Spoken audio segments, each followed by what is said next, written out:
The Muslim said to him, "I'll become a Christian if you can answer just one question."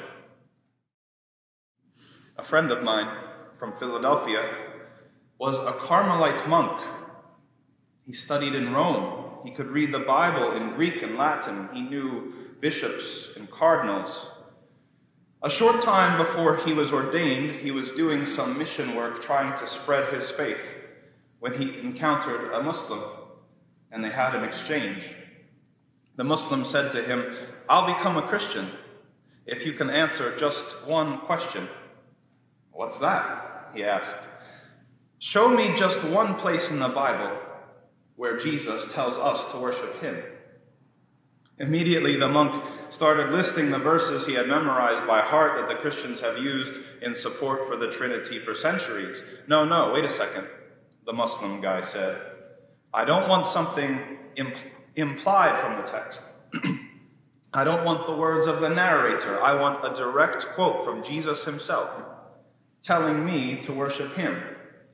The monk said he would go do some research and get back to him. They exchanged phone numbers. At first, the monk thought it was going to be easy to meet this challenge, but the more and more he looked and researched, the more frustrated he became that he could not find a direct quote. It did not seem to exist.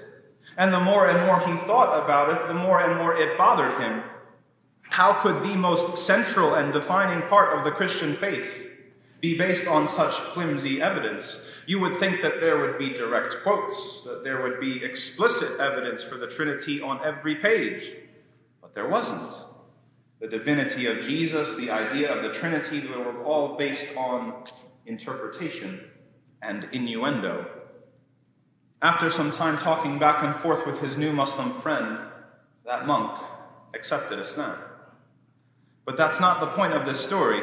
The point of the story is what happened next. First of all, he dropped out of the Christian order that he was a part of, and the Christian church was not happy.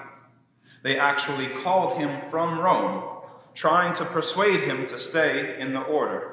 They told him that they would take care of him for life, that he could live out the rest of his days in Rome, hanging out with cardinals and bishops. Just forget about this Islam. He refused. Second of all, his family was furious. They had put him in the monastery in the first place. They were a Catholic family and they were proud of their son. Now that he was a Muslim, they disowned him. They kicked him out of the house. They told him not to come back. Fast forward a little bit, he got married to a Muslim woman and he started a family and named his first son Muhammad. His parents still weren't happy with him, but they wanted to get a little bit involved in his life because of the kids.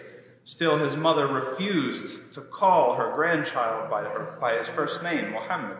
She could not bring herself to say the words. She would simply say him. That individual knows something about how the companions felt.